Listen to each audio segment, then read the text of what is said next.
রংপুর মহানগরের বাসিন্দা, জানতে চাচ্ছি আপনারা সকলে কেমন আছেন। আমার বন্ধুগণ, মনোযোগ বাড়াতে হবে। তিনটা এমন আমল, এই যে শীতের সময়, এই সময় আল্লাহ রব্বুল আলামিন আমাদের জন্য বোনাস স্বরূপ দান করেছেন। ও আমার রংপুরের মুসলমান ভাইরা, বন্ধুগণ আমার, বলেন তো আমলের সংখ্যা কয়টা? নাম্বার 1, 1 নম্বর হলো এই রাত্রিটা আল্লাহ দান করেছেন। কেমন করে রাত দিলেন? এই রাতের ভেতরে আমরা কেমন করে কাটাবো? রাতের মধ্যে আমরা কি ইবাদত করব? রাতের মধ্যে এমন সময় আছে, রাত্রিটা শীতের সময়, অল্প সময়ের ভিতরে আমরা কাটাতে পারি, আবার লম্বা সময় ইবাদতে মত্ত থেকে কাটাতে পারি। ও আমার মুসলমান ভাই, আমার আল্লাহ বান্দার কল্যাণের জন্য সুন্দর করে জানায় দিলেন। আল্লাহ রাব্বুল আলামিন বলেন, কানু কলিলাম মিনাল লাইলি মা ইয়াহজাউন।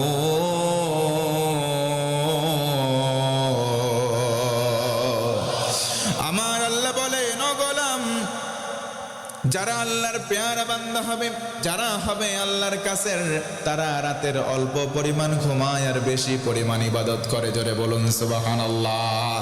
তার মানে বোঝা গেল ভাইরা, আল্লাহর পেয়ারা হতে গেলে রাত্রির অধিকাংশ ইবাদত করতে হবে। ঘোষণা দিচ্ছেন কে? ও আমার ভাইরা, বলেন তো, আল্লাহ আমার রব, এতে কোনো সন্দেহ আছে নাকি? তার মানে আল্লাহ বলেন, কেউ যদি বলে আল্লাহ আমার রব, আল্লাহ আমার সব, এই কথা যদি বলতে পারে, নিজের জীবন যৌবন যদি সঁপে দিতে পারে, আল্লাহ রব্বুল আলামিন তাকে 2টা পুরস্কার দান করবেন। জোরে বলি সুবহানাল্লাহ। আল্লাহ রব্বুল আলামিন বলেন, ইন্নাল্লাযীনা ক্বালু রাব্বুনাল্লাহু সুম্মা ইসতাকামু তাতানাজ্জালু আলাইহিমুল মালাইকা আল্লা তাখাফু ওয়া লা তাহজানু ওয়া আবশিরু বিল জান্নাতিল্লাতী কুনতুম তুআদুন। একটু জোরে বলা লাগবে, আল্লাহু আকবার। আল্লাহ রাব্বুল আলামিন বলেন, বান্দারি, নিশ্চয় যারা বলবে আল্লাহ তুমি আমার রব, তুমি আমার সব, আল্লাহ বলেন কথা বলে যদি সুম্মাস্তাকামু, অটল থাকতে পারে, অবিচল থাকতে পারে, আল্লাহ বলেন গোলাম তোমার জন্য 2টা পুরস্কার দেব। তুমি যেদিন মারা যাবা, ওই সময় আমি রহমতের ফেরেশতা পাঠাবো। ভাইরা বলেন তো, মারা যাব কোনো সন্দেহ আছে নাকি? জোরে বলেন, সন্দেহ আছে? কোন দিন মারা যাব কেউ বলতে পারি? ইযা জাআ আজালুহুম লা ইস্তাখিরুনা সাআতান ওয়ালা ইস্তাকদিমুন। আমার আল্লাহ বলেন, ও গোলাম, মৃত্যুর সময়সীমা যখন বরাদ্দ হয়ে যাবে, টিকিট যখন চলে আসবে, 1 সেকেন্ড তোমাকে ছাড় দেওয়া হবে না। জায়গার মধ্যে তোমার মৃত্যুবরণ করাই লাগবে। একদম সামনে যেতে পারবা না, একদম পেছনেও যেতে পারবা না। তার মানে মুসলমান যদি মরাই লাগে, আল্লাহকে রব বলে টিকে থাকার দরকার আছে না নাই? ওই মৃত্যুর সময় রহমতের ফেরেশতা আসবে, এসে বলবে লা তাখাফু, তোমার কোনো ভয় নাই, ওয়ালা তাহজানু, তোমার কোনো চিন্তা নাই, ওয়া আবশিরু বিল জান্নাতিল্লাতী কুনতুম তুআদুন। ফেরেশতা বলবে, ওই জান্নাতের শুভ সংবাদ নাও। আমরা যদি বলি কোন জান্নাত, আল্লাহ বলবেন গোলাম, ফেরেশতার মাধ্যম করে জানায় দিলেন, ওই জান্নাতের শুভ সংবাদ লাও, যেই জান্নাতের ওয়াদা, যেই জান্নাতের অঙ্গীকার আমাদের রব আলমে আর রুহের জগতে আমাদের সঙ্গে করে রেখেছেন। জোরে বলুন সুবহানাল্লাহ। তার মানে বোঝা গেল আমার বন্ধুগণ, ও আমার হারা গাছের ভাইরা, আল্লাহ রাব্বুল আলামিন যেই রাত্রি দিলেন, এই রাত্রির মধ্যে ইবাদত করার দরকার, চলে বলেন তো আছে না নাই? ওয়া মিনাল লাইলি ফাতাহাজ্জাদ বিহি নাফিলাতাল লাক। ও ভাইরা, আওয়াজ করে বলেন তো আল্লাহু আকবার। আল্লাহ রাব্বুল আলামিন বলেন, রাতের কিছু অংশে তাহাজ্জুদের নামাজ আদায় করো। ও মুসলমান ভাইরা, অতিরিক্ত হিসেবে যদি তাহাজ্জুদের নামাজ পড়ি, সম্মান যিনি বাড়াবেন, আওয়াজ করে বলেন তো তিনি কে?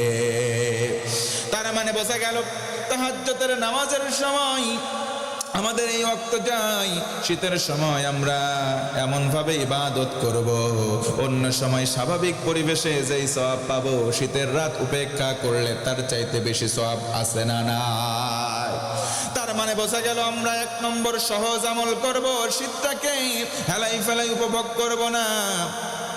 অনেক যুবক ভাই আছে, যুবতী বোন আছে, লেপের নিচে মুড়া দেয়, আস্তে করে মোবাইলটা নিয়ে ডার্লিং এর সঙ্গে চ্যাটিং করে।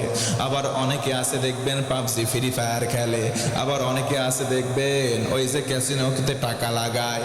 এই যে বিপিএল খেলা শুরু হয়ে গেছে, বলে বলে জুয়া ধরে, আছে না না? এইগুলো কাজ তুমি করবা না ও যুবক, ও যুবতী বোন। ইসলাম তোমাকে যে ছায়াতল দিয়েছে, ইসলাম তোমাকে স্বাধীনতা দেয় কোন কোন কাজ করবা আর কোন কোন কাজ তুমি করবা না, ইসলাম তোমাকে স্পষ্ট করে জানায় দেয়। আওয়াজ করে বলুন আল্লাহু আকবার। তাহলে 1 নম্বর এই মৌসুম আমরা কাজে লাগাবো রাতটাকে। এই শীতের রাতের মধ্যে ইবাদত করে কাটানোর মন ও মনন মানসিকতা আমাদের আছে না নাই? রাতের মধ্যে কি করবেন? তাহলে জিকির আজগার করবেন, সুবহানাল্লাহ, আলহামদুলিল্লাহ, নামাজ আদায় করবেন, নামাজ বেশি বেশি আদায় করবেন। যদি আপনি নফল হিসেবে তাহাজ্জুদের নামাজ পড়েন ভাই, 1 দিন 2 দিন 3 দিন করে পড়তে পড়তে এই তাহাজ্জুদের নামাজ আপনার সম্মান বৃদ্ধি করবেই করবে ইনশাআল্লাহ। আমার বন্ধুগণ, মনোযোগ বাড়াতে হবে। 1 নম্বর আমল হলো এই শীতের সময় রাতটাকে কাজে লাগাতে হবে। 2 নম্বর হলো ভাইরা আমার, শীতের সময় রোজা করে আমাদের সময়টা কাটাতে হবে। ও ভাইরা, তার প্রারম্ভে আমি একটু জানতে চাই, বলেন তো শীতের সময় শুধু রোজা রাখবেন আর নামাজ না পড়লেও বোধহয় সমস্যা নাই? জোরে বলেন, নামাজ পড়ার দরকার আছে না নাই?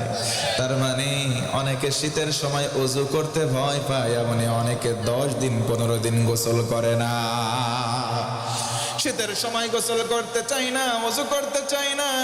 ও মুসলমান, নবীজি আমার বলেন, কেউ যখন উত্তম রূপে ওযু করবে তার মুখের যেই সগীরা গুনাহ, হাতের যেই সগীরা গুনাহ, মাথার যেই সগীরা গুনাহ, পায়ের যেই সগীরা গুনাহ, ওযুর পানির সঙ্গে সঙ্গে আল্লাহ রাব্বুল আলামিন ছড়িয়ে সাফ করে দেয়।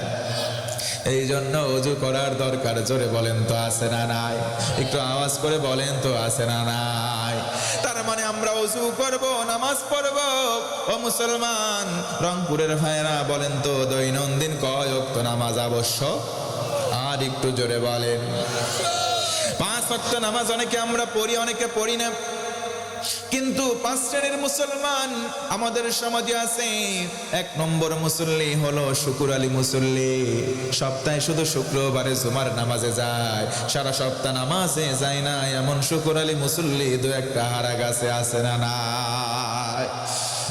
2 নম্বর হলো রমজান আলী মুসল্লি। রমজান মাসে নামাজে যায়, সারা বছর খোঁজ নাই, তারাবির সময় সামনের কাতারে যায়। নিয়মিত যারা নামাজ পড়ে তারাবির সময় সামনের কাতারে জায়গা পায় না। ও ভাইরা, রমজান আলী মুসল্লি 2-1টা এলাকায় আছে না নাই? 3 নম্বর হলো বরাত আলী মুসল্লি। সবে বরাতে যাই, এই মসজিদে খিচুড়ি, ওই মসজিদে জিলাপি তালাশ করবার জন্য যায়, এছাড়া কোনো ধান্দা নাই। বরাত আলী মুসল্লি 2-1টা আছে না নাই? 4 নম্বর হলো কদর আলী মুসল্লি। সবে কদরে যাই। 5 নম্বর ঈদ আলী, 2 ঈদের নামাজে যাই, সারা বছর কোনো খোঁজ নাই, এমন মুসল্লি 2-1 জন রংপুরে আছে না নাই? ফি জান্নাতি ইয়াতাসাআলুনা আনিল মুজরিমিন মা সালাকাকুম ফি সাকার ক্বালু লাম নাকু মিনাল মুসাল্লিন। জান্নাতীরা জান্নাতে চলে গেল, জাহান্নামীরা জাহান্নামে। জান্নাতীরা বলবে, ভাই জাহান্নামে কেন এসেছো? জাহান্নামীরা বলবে, লাম নাকু মিনাল মুসাল্লিন, আমরা জমিনে নামাজ আদায় করি না, এই কারণে আমরা জাহান্নামে সাকারে এসেছি। এবার ভাইরা বলেন তো, এই যে জান্নাতি দল আর জাহান্নামী দল, এই যে 2 দল, ও আমার ভাইরা, রংপুরের বন্ধুগণ বলেন তো, জান্নাতি আর জাহান্নামী 2 দল কি সমান হতে পারে? আরো জোরে বলেন, পারে? লা يستوي أصحاب النار وأصحاب الجنة أصحاب الجنة هم الفائزون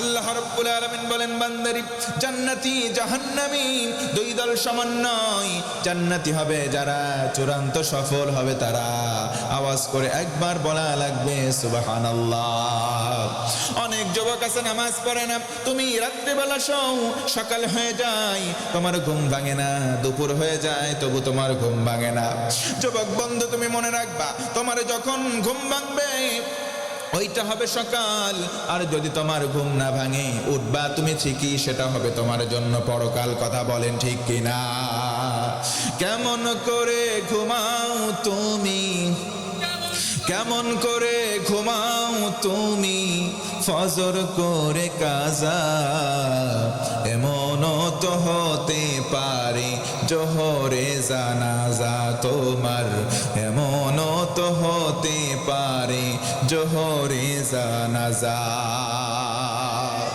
তার মানে মুসলমান বন্ধুগণ বলেন তো দৈনন্দিন কয় ওয়াক্ত নামাজ আরো জোরে বলেন অনেক মুরব্বী আছে আপনি গিয়ে বলবেন মুরব্বী বলো তো দেখি মাগরিবের ফরজ নামাজ কয় রাকাত মুরব্বী বলতে আমি বলতে পারি না যদি বলেন মুরব্বী শুনলাম 2-3 দিন আগে ওই বিলবাড়ির মাঠে খন্ড জমি কিনেছো মুরব্বী বলবে কিনছি মানে জমির দাগ নাম্বার এত খতিয়ান নাম্বার এত পরসা নাম্বার এত আর এস রেকর্ড নাম্বার এত এস রেকর্ড নাম্বার এত দলিলের সব কিছু বলে দেয় কিন্তু কয় রাকাত নামাজ কোন সময় পড়তে হয় কোন ওয়াক্তের কয় রাকাত নামাজ এটা বলতে পারে না আছে না না আমি বলবো মুরব্বী মুরব্বী থামার সময় হলো নামাজ ধরার সময় হয়েছে কারণ গ্রামের ভাষায় তোমার এক ধাপ কবরে চলে গেছে কথা বলেন ঠিক কিনা এই জন্য বললাম ও মুরব্বী আপনি নামাজ ধরেন জমি আপনাকে বাঁচাবে না in the day of judgement কিয়ামতের দিন রাসূল বলেন শোনো আউয়ালু মা ইউহাসাবু বিহিল আবদ ইয়াউমাল কিয়ামাতিস সালাত কিয়ামতের দিন সর্বপ্রথম যেই বিষয়ের হিসাব নেওয়া হবে তার নাম হলো এই নামাজ বলেন তো নামাজের হিসাব যিনি নেবেন তিনি কে অনেক মুরব্বী আছে গুনাহের মধ্যে নিমজ্জিত হয় গুনাহের মধ্যে নিমজ্জিত আছে টুকটুকির বাড়ির মায়ের বাড়ির সামনে গিয়ে বলে ও টুকটুকির মা বয়স আমার বেশি না চুল কটা পাহে গেছে শুধু বাতাসে কথা বলেন না কেন আমি বলবো মুরব্বী এই কথা বইল না তুমি নামাজ পড়ো নাই এই কারণে অশ্লীলতা প্রমোশন করো অশ্লীলতার প্রমোট করো আল্লাহ রাব্বুল আলামিন ঔষধ দিয়েছেন মেডিসিন দিয়েছেন গ্রহণ করলে সব অশ্লীলতা দূর হয়ে যাবে কথা বলেন ঠিক কিনা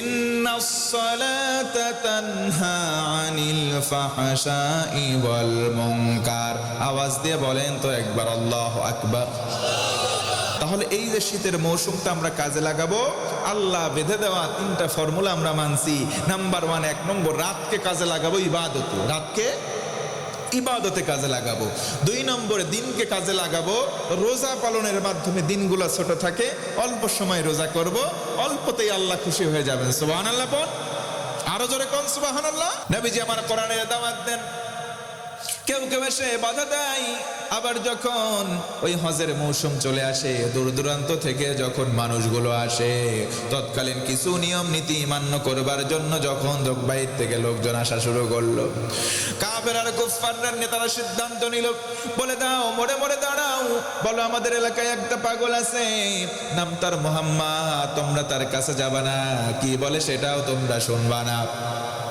লোকজন চিন্তা করলো পাগল যদি থাকবে বলার কি আছে পাগল যদি থাকবে বলার কিছু নাই পাগল যেহেতু আছে আমরা এসেছি বিদেশ থেকে পাগল না দেখে আমরা দেশে ফিরে যাব না তার মানে বোঝা গেল নিষিদ্ধ জিনিসের প্রতি মানুষের আকর্ষণ একটু বেশি হয় আমি যদি বলি ওখানে যাবেন না, ওই জায়গায় বাঘ আছে, অনেকে সিদ্ধান্ত নিবে বাঘ আছে, থাক দূর থেকে একটু দেখে আসবো বাঘটা কেমন। কথা বলেন ঠিক না? কাফেরদের কথা উপেক্ষা করে তৎকালীন সময় লোকজন নবীজির কাছে দেখার জন্য চলে গেল যে পাগল কেমন দেখবে। দ্বিপ্রহরের সময় নবী আমার উত্তপ্ত বালিকাময় পরিষ্কার মরুভূমি, তিনি বসা কোরআনে কারিমের তেলাওয়াত গুনগুন গুনগুন করে তিনি করেন। দূর থেকে লোকজন যায়, দেখে আহারে এত সুন্দর পাগল আমাদের জীবনেও দেখি না। সূর্যের আলোর দিকে তাকাই, দ্বিপ্রহরে সূর্যের আলোর দিকে তাকাই, আবার নবীজির চেহারা মোবারকের দিকে তাকাই, একবার বলতে বাধ্য হয় আহারে নবীর চেহারা মোবারকের কাছে সূর্যের আলো একেবারে এই সময় অম্লান হয়ে যায়। এত সুন্দর চেহারা পৃথিবীতে আর একটাও নাই। কথা বলেন ঠিক কিনা? এত সুন্দর চেহারার পাগল কোনোদিন আমরা চোখে দেখি নাই। এত সুন্দর পাগল হয় কেমনে? ও আমার এলাকার ভাইয়েরা, চলো তো দেখি পাগল গুনগুন করে কি গান গায়, একটু দেখা দরকার। পাগল যদি হবে পাতার চুলের মধ্যে থাকবে জট, গায়ে থাকবে ছালা, না হয় শট। কথা বলেন ঠিক কিনা? এত পাগল তো, সে সুন্দর পাগল তো আমরা দেখি নাই। চলো তো পাগল কি গান গাই, একটু শোনা দরকার। জায়গায় দাঁড়িয়ে কান থেকে হাত যখন বের করেছে, সঙ্গে সঙ্গে নবীজির জান্নাতি জবান থেকে জান্নাতি কোরআনের তেলাওয়াতে তারা মুগ্ধ হয়ে গেছে। বলেন সুবহানাল্লাহ। কান দিয়ে কোরআনের তেলাওয়াত প্রবেশ করে, ও মুসলমান, কানের মধ্যে থাকে নাই, কান দিয়ে প্রবেশ করে তাদের সরাসরি কলিজায় আঘাত করেছে। চোখ দিয়ে দরদর করে পানি পড়েছে। জায়গায় দাঁড়িয়ে বলেছে, মুহাম্মদ ধর্মের বুকে লাথি মেরে তোমার কালেমা পড়ে মুসলমান হতে চায়। নবীজির হাতে হাত দিয়ে এরকম অসংখ্য মানুষ ইসলাম কবুল করা শুরু করলেন।